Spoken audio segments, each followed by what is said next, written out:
Hello everyone, I am Dr. Anshu, and today in our session we will discuss in detail the essay War Minus Shooting the Sporting Spirit by George Orwell. यह एक निबंध है जो 14 दिसंबर 1945 को Tribune नाम की पत्रिका में प्रकाशित हुआ था और उसके बाद में shooting an elephant and other essays में 1950 में इसे प्रकाशित किया गया और यह एक ऑरवेल के निबंधों का एक संग्रह था। जॉर्ज ऑरवेल का लाइफ स्पैन 1903 से 1950 तक था और उनका जन्म बंगाल में हुआ था और शिक्षा इंग्लैंड में हुई थी। अपने महानतम उपन्यास एनिमल फॉर्म के लिए वो जाने जाते हैं, जो कि एक बेहतरीन राजनीतिक व्यंग है या पॉलिटिकल सटायर है। किस पर? रशियन रेवोल्यूशन पर। और इसकी चर्चा मैंने अपने प्रीवियस वीडियो में भी की है, जिसमें मैंने previous year question paper solve करवाए हैं। उसमें ये क्वेश्चन आपके आया हुआ है कि एनिमल फॉर्म किसने लिखा है, या फिर ऐसे भी प्रश्न आ सकता है कि जॉर्ज ऑरवेल ने इनमें से किन किन वर्क्स को उसने लिखा है। तो उसमें से एनिमल फॉर्म एक है और दूसरा है 1984। His last work 1984 is a grim forecast of the future totalitarianism written in the form of a readable novel। एक अंतिम उपन्यास उनका है 1984। George Orwell expresses his views on competitive sports in the lesson War Minus Shooting। और इस lesson के अंदर competitive sports के बारे में बात की गई है। He says that in good olden days, that is during Roman times in 19th century, sports were not taken seriously। अब यहाँ पर उनका कहना है कि पुराने दिनों में यानी रोमन टाइम्स के दौरान करीब करीब 19वीं शताब्दी में खेलों को गंभीरता से नहीं लिया जाता था। खेल के नाम पर क्या था? मछली पकड़ना, मुर्गों की लड़ाई, चूहों को ले जाना जैसे कुछ खेल बहुत पहले मौजूद थे, लेकिन वो खेल असंगठित थे।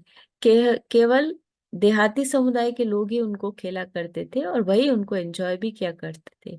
पॉश लोग या संभ्रांत लोग, एलिट पीपल, उनको कभी नहीं खेलते थे, ना ही उनमें उनकी इन्वॉल्वमेंट देखी जाती थी। Introduction. Orwell explores his views on competitive sports in the article. और इस पूरे पाठ के अंदर उन्होंने समय के साथ खेलों के विकास के बारे में चिंता को व्यक्त करते हुए यह लेख लिखा है, जिसमें प्रतिस्पर्धी खेलों पर अपने विचारों को अभिव्यक्त किया है। हिस्टोरिकल पर्सपेक्टिव यानी इसका ऐतिहासिक संदर्भ, ऐतिहासिक दृष्टिकोण क्या है। In ancient time including Roman and 19th century era, sports were not taken seriously. अब अगर हम 19वीं शताब्दी की बात करें या रोमन टाइम्स की बात करें तो उस वक्त खेलों को सीरियसली बिल्कुल भी गंभीरता से नहीं लिया जाता था। खेल के नाम पे मछली पकड़ना, मुर्गों की लड़ाई जैसे खेल ही मौजूद थे। और जैसा हमने पढ़ाई है कि ये सारे के सारे खेल रस्टिक कम्युनिटीज के द्वारा ही खेले जाते थे। इसमें एलिट पीपल का कोई योगदान नहीं रहता था, ना ही वो इसमें कोई इन्वॉल्वमेंट उनका होता था। डॉक्टर आर्नल्ड ने कहा है, the founder of the modern public school considered games a waste of time initially. Doctor Arnold ने ये कहा कि भाई जो गेम्स हैं वो समय की बर्बादी है। अब धीरे धीरे जैसे जैसे स्पोर्ट्स आगे बढ़ा, evolution of sports, the need for group activity for physical strength and sadistic impulse led to the term sports. अब जो सैडिस्टिक इम्पल्सेस थी उनकी वजह से स्पोर्ट्स का उद्भव हुआ। शारीरिक शक्ति और आप अपनी फिजिकल स्ट्रेंथ और एक्टिविटी के लिए आपने स्पोर्ट्स को इजाद किया। स्पोर्ट्स के अंदर अब गतिविधियां होने लगी, उनमें लोग हिस्सा लेने लगे, या खेल शब्द का जन्म हुआ। इंग्लैंड और संयुक्त राज्य अमेरिका में खेल एक भारी वित्तीय गतिविधि के रूप में विकसित हुआ। भीड़ को आकर्षित करने के लिए और विश्व स्तर तक खेल को फैलाने के लिए खेल का इस्तेमाल किया जाने लगा। यहाँ यानी कि वहां पर हैवी फाइनेंशियल एक्टिविटी को ज्यादा अटेंशन दी गई, उसके साथ ही साथ attracting crowd and spreading globally. तो अब गेम गेम नहीं रहा, उसकी ये सारी चीजें उसके अंदर आ गई। उसके बाद आता है ब्रूटैलिटी इन मिडाइवल गेम्स। अब जो मध्य काल के गेम्स थे उनमें ब्रूटैलिटी आ गई, क्रूरता आ गई। अब खेल खेल की भावना से नहीं खेले जाने लगे, बल्कि उनमें क्रूरता का समावेश हो गया। In the medieval ages sports were played with physical brutality unrelated to politics और group hatred. Organized sports gained momentum, flourishing in urban communities and English public schools in the late 19th century. 19वीं शती के अंत तक शहरी समुदायों और अंग्रेजी public स्कूलों में भी खेलों को विशेष इंपॉर्टेंस दी जाने लगी। मध्य युग में खेल शारीरिक क्रूरता के साथ खेले जाते थे, जिनका राजनीतिक और समूह घृणा से कोई संबंध नहीं था।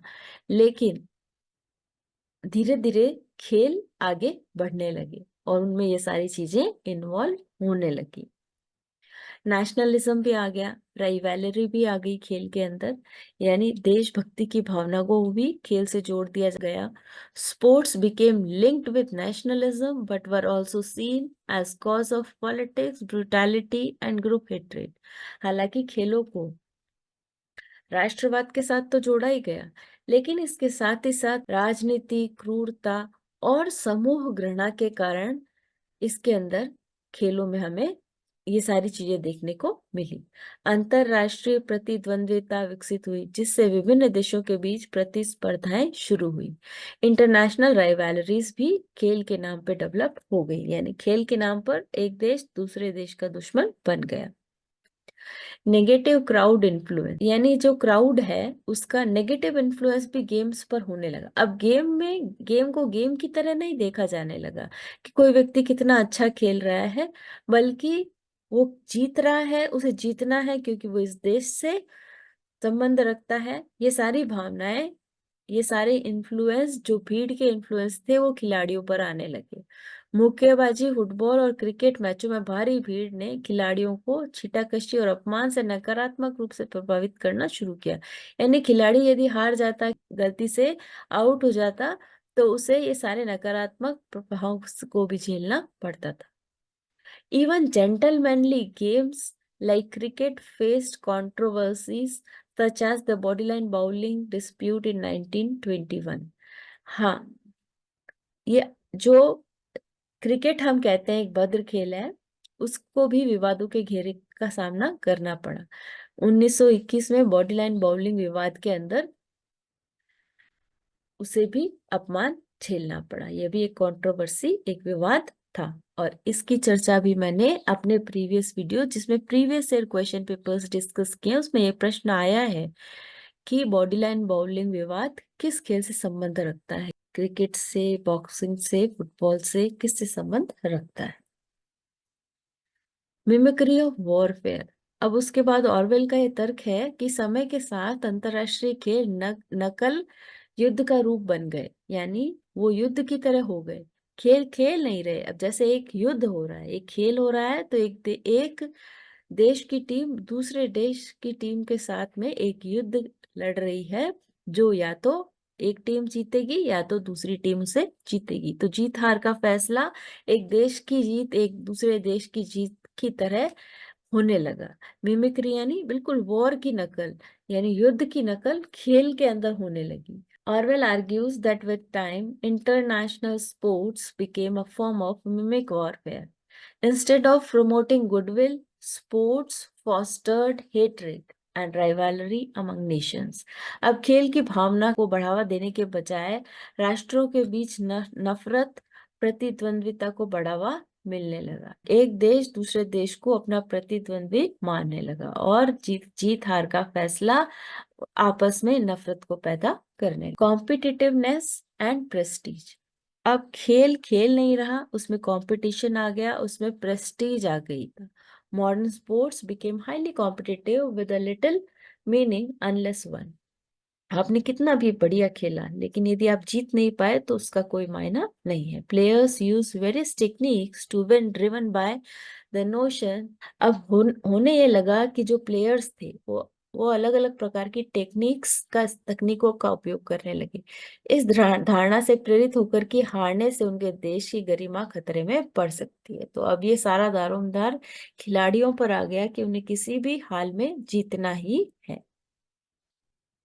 स्पेक्टेटर इन्फ्लुएंस यानी दर्शकों का प्रभाव भी खेलों पर दिखाई देने लगा। दर्शक प्रतिद्वंद्विता पैदा करने, जय जयकार या अपमान के माध्यम से खेलों को प्रभावित करने में महत्वपूर्ण भूमिका निभाते हैं।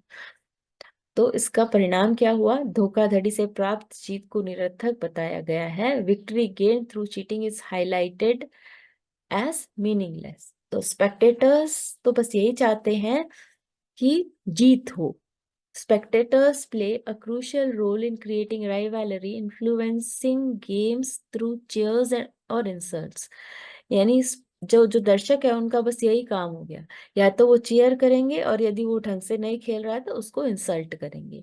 तो दर्शक प्रतिद्वंदिता पैदा करने, जय जयकार करना, अपमान के माध्यम से वो खेल को प्रभावित करने लगे।